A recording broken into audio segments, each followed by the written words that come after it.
one place where there was a mistake. One mistake Yeah. on the ramp. The ramp was too short. And the guy, almost passed out on the spot because he checked it 2,000 times. That's a special gift to see all the mistakes in the world. I remember we used to just take a look and go, and then you make comments on it. The guy would say, "How could you have read it?" You just summarized it. So we're on page 88. And We are indeed. whatever we finish today is what we're going to finish, so we better finish. Yeah, but I have to go early anyway because I've got to go to the army.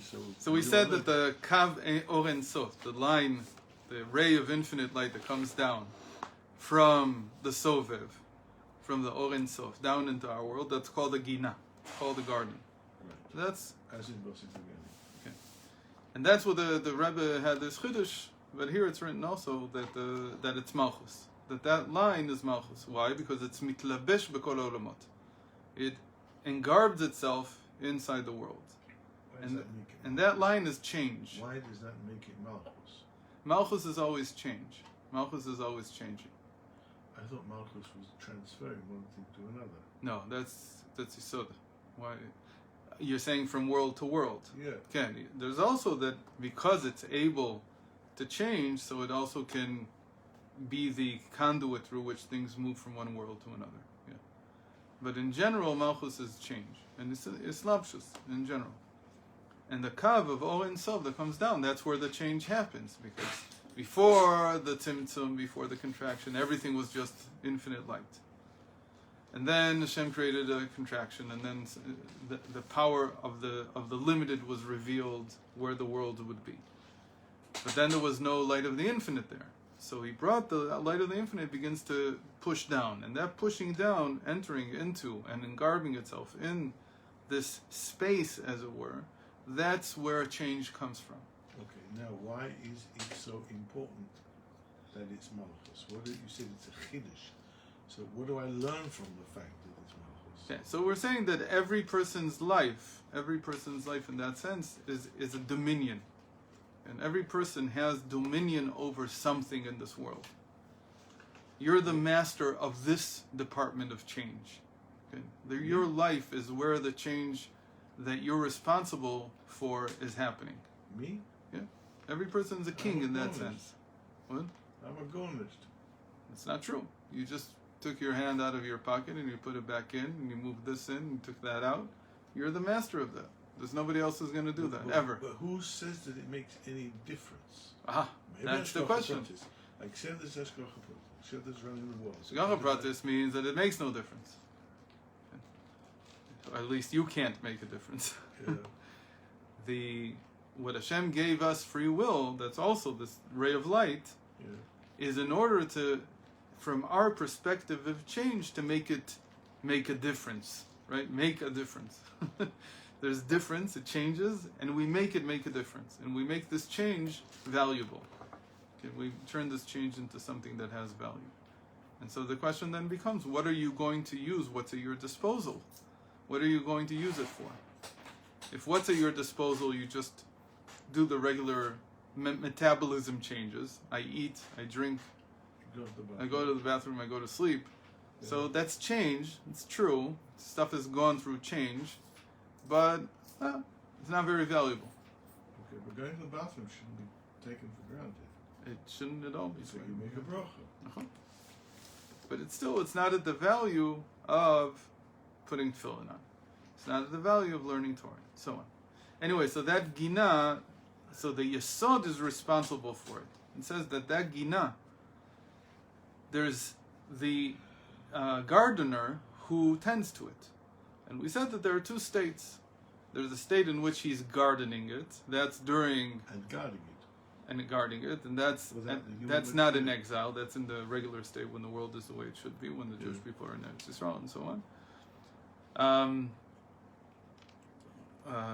But there's the state of exile. In the state of exile, the garden continues to produce produce. Except it does it without the gardening. Yeah, and that's called sfichim. That's what happens in the Shemitah year. The ground just continues to grow things. In any case, והם נקראים ספיחא דערא דמקיים מהערא שעיקר קיום הארץ הוא על ידי ספיחין. וכך נמצא למעלה בארץ עליונה הנקראת גינתא שתי מבחינות ומדרגות. And so it is above, just as it is down here below, that the garden can continue to producing even without the gardener. And there's a state where the gardener is taking care of the garden. Those two states, they also exist above. דהיינו בחינת המשכות הנמשכות בה מבחינת זריעה, כמו שכתוב באור זרוע, ויש בחינה שמגדילים בה מבחינת ספיחין, דהיינו מה שנזרע כבר. So it says, But isn't the gardener so Kodesh also, Baruch Hu? what? Isn't the gardener of the world Kodesh Baruch Hu? No, it's the Yesod here. But isn't the ultimate person who's running the world is a Kodesh Baruch Hu? That's not gardening. What's that? Because from Hashem's perspective, there's no change. There's no gardening needed. Okay.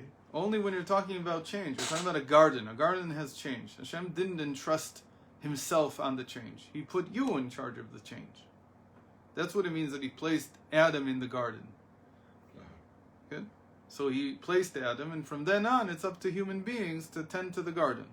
Sorry to say this. Yeah. But isn't the very fact that he puts Adam in the garden itself a change? Not if Wasn't Adam there doesn't do before, anything. Now he is. No, he's entrusting Adam with change. He's entrusting him with the change. You decide where the change is going to go. You decide where this is going to lead. That's what it means to till it and to work it. That's called free will. Okay, that's exactly what it is. Okay. That's so just as and again, the garden in every generation and in every person is the Yesod, the Yosef of that generation, the Yesod of that person. The power of foundation, Yesod, is to tend to that garden. It's to make sure that it works. Okay? So that's the basic Does notion. Yesod and Hod go together? No, Yesod is in some ways it goes together with Netzach and Hod, but not just with Hod. So how come here it's alone? How come what? Here it's alone by itself. Because the Yesod also functions by itself. If it's part of a system, then it's part of Netzach Hod Yesod, which are called the Mutba, the habitual sfirot. They have to do with habits, creating habits. Mm-hmm. So it's change that leads to habits. And that's basically what you do in a garden. A garden is not about making a decision every moment. Okay. It's sort of having habits. You have to till when you need to till, and so on. That's the story of Avram when he came to Eretz Yisrael, and when he went through the lands and he eventually came to Canaan. When he came to Canaan, he saw that here people were tilling in the time of tilling, sowing in the time of sowing, reaping in the time of reaping. They weren't off, taking off and he liked that, or he didn't like that? That's why he said, I hope that my inheritance, that God gives me this land. Because the people were behaving normally. Right. Okay. Because here they're normal. Here they're using, meaning at the very first level, they're using their free will to tend to the garden. And that in general has to be the whole sign of a person who's a king, is that he has good habits. But the Goyim have free will? Of course they do. You don't see that they have free will. I thought on the level of... The ones that don't have it say they don't have it. There's all kinds of people that say they don't have free will. Fine, so you don't have free will. No, a cat and a dog doesn't have free will No. either. Because they're just living in, just seeing what Hashem sees. Nothing's changing for them. I thought the Schwarzes were the same. I thought the Schwarzes were the same. Why? It depends. You're right that it depends on how much a person has cultivated his intelligence. If a person, for whatever reason, either didn't have an opportunity to or decided not to, then they go down to the level of not using their free will. You can regress. There's no question. That's up to you. But you have the free will to decide to have free will. That you do it. And you can have the will to have will. We can have the will to have will to have will, and so on. בסדר. Okay. עם כל זה יש בו מעלה יתרה ששורשו גבוה. as much as it would seem that it's better to cultivate, there's a certain level, higher level, in the garden producing the produce by itself. And what is that? והוא כנ"ל בעניין האהבה המסותרת שיוצאת אל הגילוי, הגם שאינו התהוות חדשה, כמו אהבה נולדה מהתבוננות. עם כל זה שורשה גבוה יותר. So just as we said about the love that's concealed, the love from the divine soul, which is concealed, it doesn't work with change. It doesn't work with change. So this one, so the produce that's produced by itself is the same way. It's not change per se. It's the garden producing something, but it's not created by the free will of the gardener. But it has a higher root, just as the divine soul's love has a higher root than the love that's created by the animal soul. The fruit that grows on Yom Tov is called noilad. It's just grown. It's something new. So it has something. So there is a change. There is some level of change, obviously, because it's still the garden. It's happening in the garden. So there is some level of change. But it wasn't done by active change. It wasn't done by somebody deciding for the fruit to grow. It grew by itself. You don't decide for the fruit to grow anyway. Yeah, you do. You plant it. No, you trim the leaves and you make sure. Who beats it on the head and says No. That's true of all the growth. But for the growth to happen properly, and for the tree to give the most, and for the land to give the most produce that it can, that requires work. And that, by the way, that's why he's saying a garden all the time, because he's really, or sfichim, he's not talking so much about fruit, even though that's also true. It's also true about trees. He's talking more about the field. In the field, in the type of work that you do in the field, it is necessary. Still, even the field that's not been plowed and not been sown and so on and so forth will still give 50% of the produce that it did last year if you don't do anything. 50%, 40%, I don't know what the number is. So that happened because of, you can say, change that you already made, and it's continuing to change, but it's not actively changing. You're not pushing it. By the way, plants and trees grow when you talk to them. See? No, it's not a joke. Settle. Anyway, let's get to the point here because we won't finish. Umigar meizdara. Zeu inyan sfichim. Where did you get to? So we're in the sixth line of the before the end of the paragraph. Zeu inyan sfichim she'haaretz motziat simcha me'atzma. This is what the natural growth from the land represents. This type of divine love which was concealed and now became revealed. Umigar meizdara, and it's like it sows itself, it plants itself. The love itself is coming from what was already planted in the person. So somebody planted it, by the way. That's what he's saying. Our love. Even the divine soul's love was planted at some point. By Hashem. That's the question. So here he's not going to say it's by Hashem.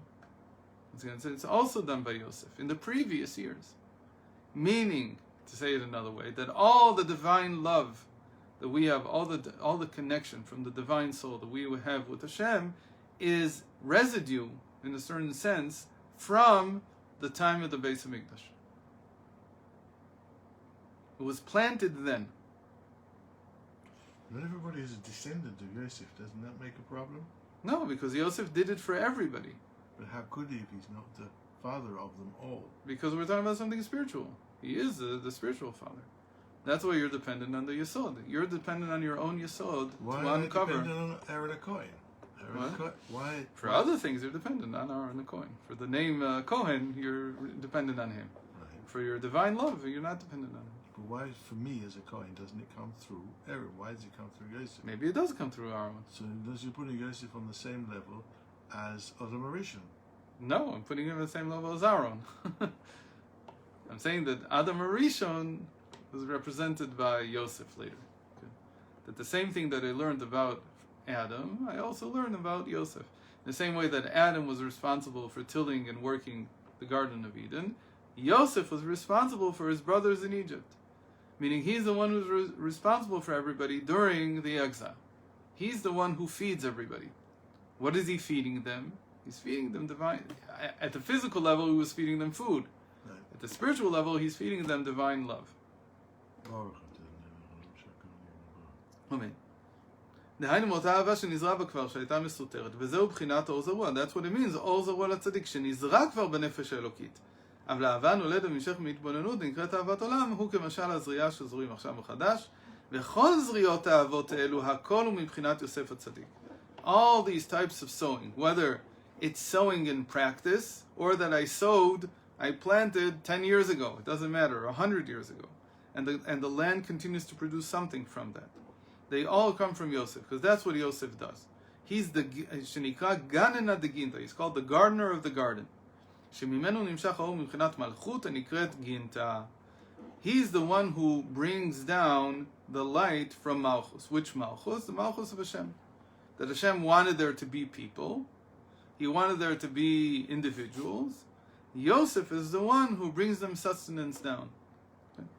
Okay. That's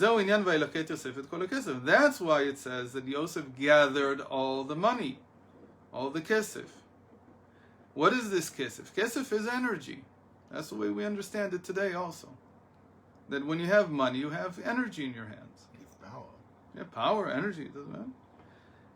In the metaphor, when you look at it from the point of view of the metaphor, what you're saying is that the kesef is a way of saying nitzotzot. It's saying sparks of divine light. Shu b'chinat chasadim. Chasadim is a general name in Kabbalah for energy. And when I say something has chasadim, I'm saying that it received a certain type of energy. Shekulam nimshachim b'chinat Yosef Tzadik. That all the energy that came down had to be first included in Yosef. What does that mean? That the Yesod is called a kolel. The Yesod is called an inclusive sphera. It takes all the energy from all the sphirot above it, and it bundles it all together, and it brings it down further. So for instance, the Yesod of Abba, which he's going to talk about in a moment, the Yesod of Chochmah, it comes down and feeds everything underneath Atzilus. It's the one that extends down. Okay? It extends into the lower realms. And it's what brings it down. That's what it means, that we have a feeling inside of us that there is such a thing called divine love for Hashem, meaning love from the divine soul. How did it get there? Yosef put it there. The Yesod puts it there. The foundation puts it there. The gardener of the garden. שממנו נמשך בחינת האהבה מסותרת הנ"ל בכל אחד מישראל. And that's what it means that Yosef provided for them. That the Yesod provides divine love for every one of Yaakov's descendants, for every Jew. And he's the one who's responsible for it. וזהו ויהווה בית הפרעה ובחינת המלכות. Where does he bring it to? The Yesod, underneath the Yesod, is the Malchus. So he doesn't just extend it down into the lower world, he brings it into the Malchus of every world. He brings it into the kingdom of every world. In other words, he brings it into your ability to run your life. The Malchus here is how you're a king. You have a dominion. Every person has a domain. And over this domain, he has to act like a king. He has to run it like a king. So Yosef is the one who brings down divine energy so that you have, in your working as a king over your dominion, inspiration from above. You have inspiration from the divine love. What's that? Anika Ginta, which is called, as we said, the Kav, meaning he's bringing down the light in order so the Kav, wherever it extends, this ray of infinite light, which is the life of every person, wherever it extends in the world, wherever your life takes you, you have the energy to connect it back to Hashem. And the Malchus here is not just every person's life, it's also, in a general sense, it's the source of all the souls. Meaning, when you say a soul, you're saying Malchus. This was another thing that I learned last year. Remember, I was very impressed by it. I didn't realize that until I heard it here. That the root of all the souls is, it always says, it usually says Ima Tata, like lower Ima. But it means Malchus. Malchus is a soul. Soul is Islamshus. A soul is not something higher than that. What does the Rebbe say when people get a new job or go somewhere else, what does he say to them? He says, what's the expression he uses? You know, Shamshu Chalamalchus. What does he say? Ya'arich yamim al malmachto. Okay. In other words, so that's what he's saying. Whatever you have is your dominion. You're sovereign there. That's the thing. People don't treat their life as a royal appointment. Okay. It's a very interesting concept, yeah? So we've talked about it before. Yeah, what about this where you said that he gave Parnassah to all the sons of Jacob? Well, so what about the Gerim? Where do they fit? They're the people. But they're not sons of Jacob. Why not? You just said he gave Parnassah to all the sons of Jacob. Yeah, but so what about the Gerim? Also, there's no difference. The moment that somebody comes into the Jewish people, now he receives from Yosef. That was apparently the whole issue with Erev Rav, that Moshe Rabbeinu decided to take all these people out. Yeah. Until now they've been called Jews, now they continue to be called Jews. Even though there was no clear conversion process at the time. Dinei Adua, so now we want to explain the three matumonioti between Yosef. Oh. Okay, so this is a difficult Kabbalistic topic, and basically what it says is, the introduction to this is that Tiferes is divided into 3/3, which is like saying that Zer and Pin is divided into 3 parts. The Chochma Bina Das, the intellectual Sfirot, the Chesed Gvura Tiferet, the emotive Sfirot, and Netzach Hod Yesod, which are the habitual Sfirot. So each one of this is a third. So here it's more difficult. He takes Tiferet Za without the Moichin, without talking about Chochma Bina and Das, and now he divides it into 3. So what do you have left? You have Chagat and Nehi, and you have to divide them into 3.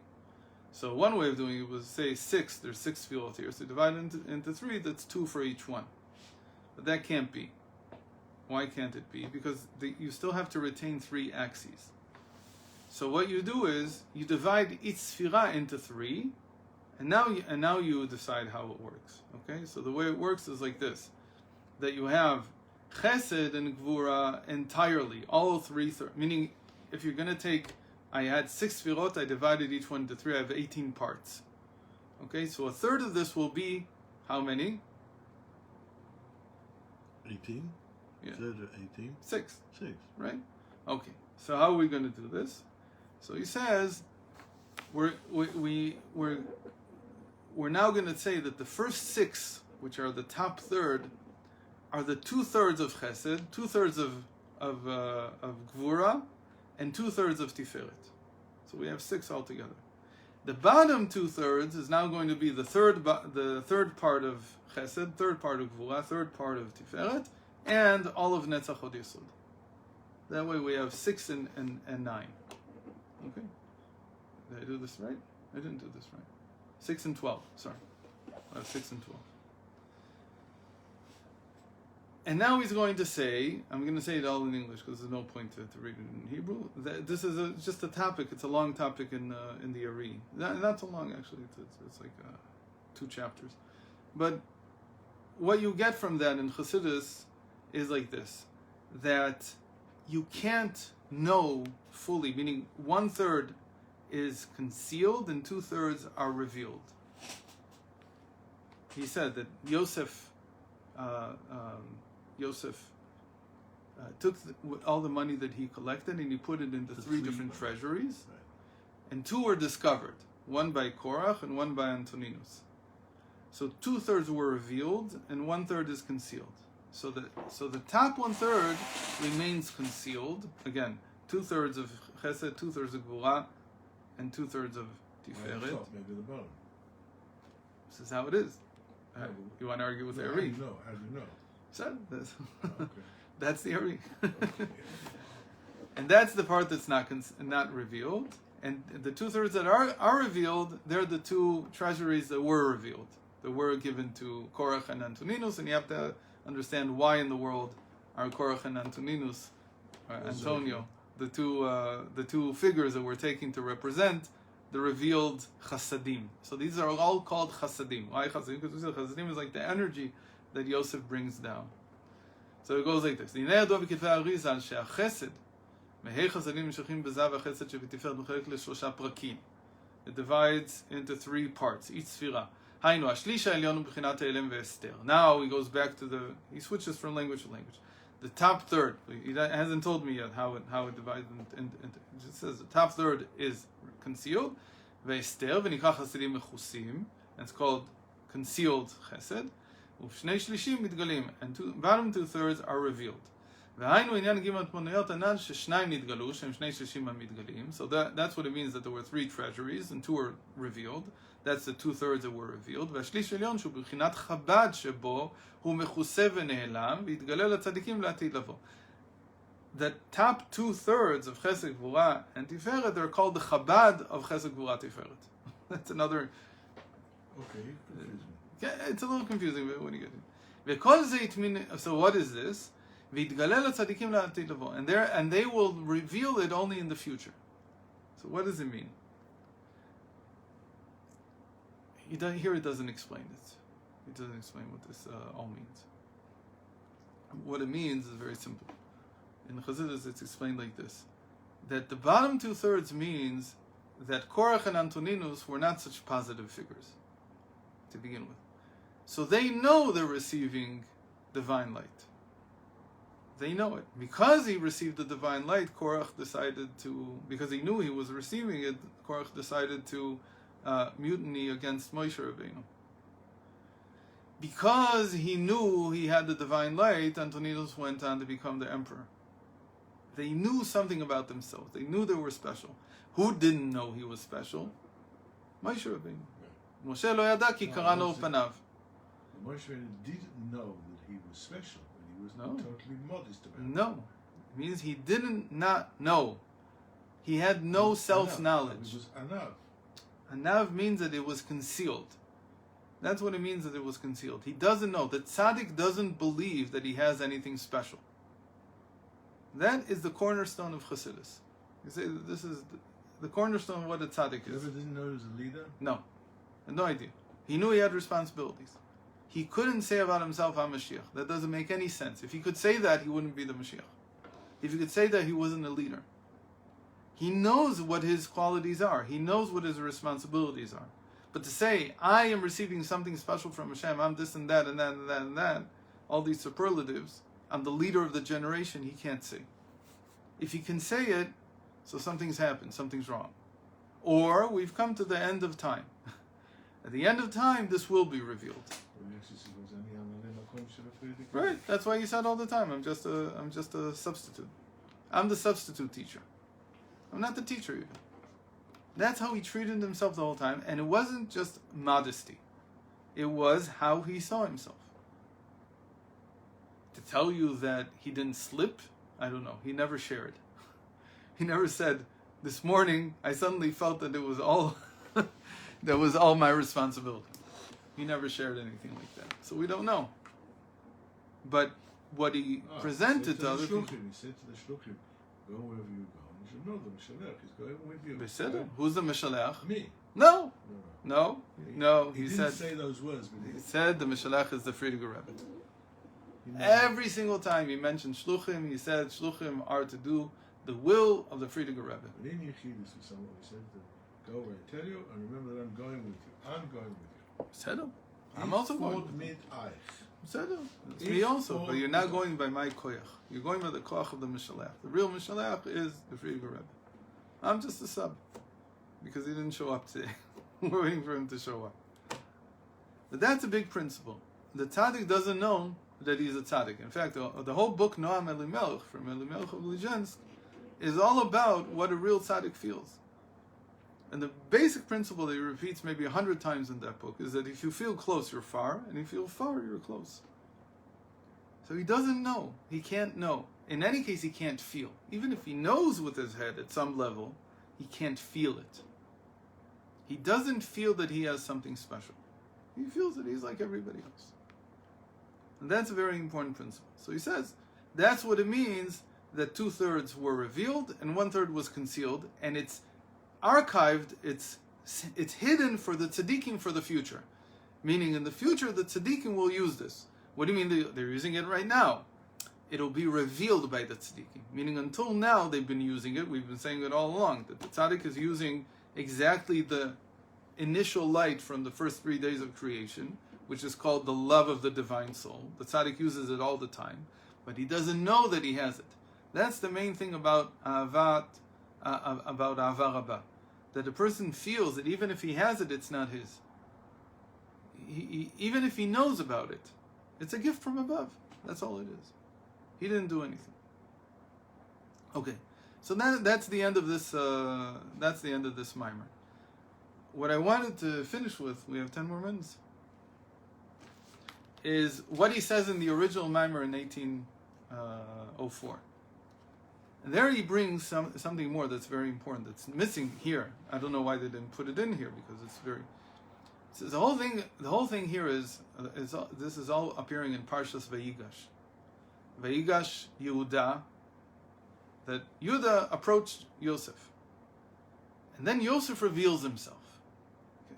So right away you have to ask, so this must have something to do with it. You just said that he concealed he gathered all the money, he brought it to Pharaoh's house, he brought it into the kingdom, and then suddenly there's this revelation before Yehuda, because of Yehuda. So in the original mimer, when he explained that, he explained that Yosef is what we call, he never says these words. I'm adding now words that I'm adding because that's what they mean, but he never says this. Mashiach ben Yosef. Mashiach ben Yosef means that all the time that we're in exile, there's still tzaddikim that make sure that we continue to have a feeling of love of God from the divine soul, not just from the animal soul. They help with the animal soul also, but their main thing is to reveal the concealed love. It's what the Rebbe did all the time. That every Jew, if you just get him to put tefillin on, suddenly he'll reveal that he has a different quality of love than he knew about. Yes, there's the quality of love that you have to work on and so on. That's the changing love. That's the love, ahavat olam. That's the love from the animal soul. But there's also something that you have innately. And that innate nature, it won't come out until you actually do something. You have to do something for it to happen, for it to reveal itself. But you have it. So I just have to find something to connect you with that innate feeling that you have already. So that's a Mashiach ben Yosef. That's what it's called. But there's a time when finally it's time to come out of exile. Then you have Mashiach ben David. What's the difference? He says that the whole time that Yosef is gathering, he's bringing in, this Mashiach ben Yosef is bringing in more and more energy for the divine soul to love Hashem. It's doing so, he says, le'achyot lachem lifleita gdola. It's in order to keep you alive. And then the words lifleita gdola can be understood in two ways. Lifleita gdola could mean to sustain you. Okay.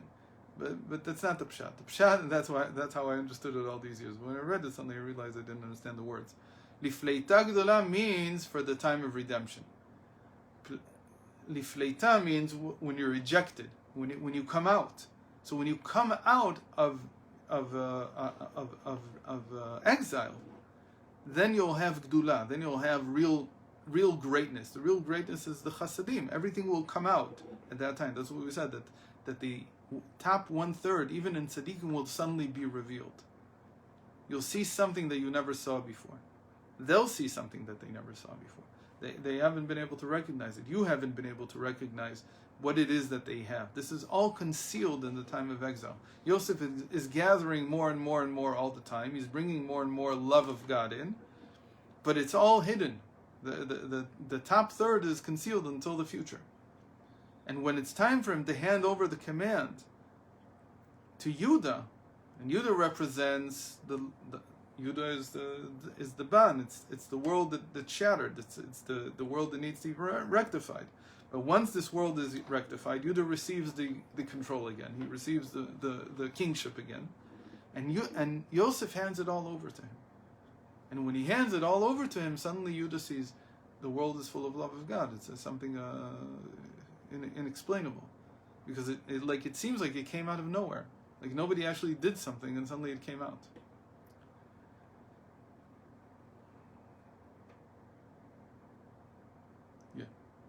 So this is a big principle, and the way that he shows this in a gematria that he brings there is that Yosef is equal to 3 times Ban. Ban is 52. So Yosef is 156. It's equal to 3 times 52. So he says he rectifies. He's the one who rectifies during the whole time of the exile the Ban of the 3 lower worlds. 3 times Ban is like the Ban of Bria, Yetzirah, and Asiya.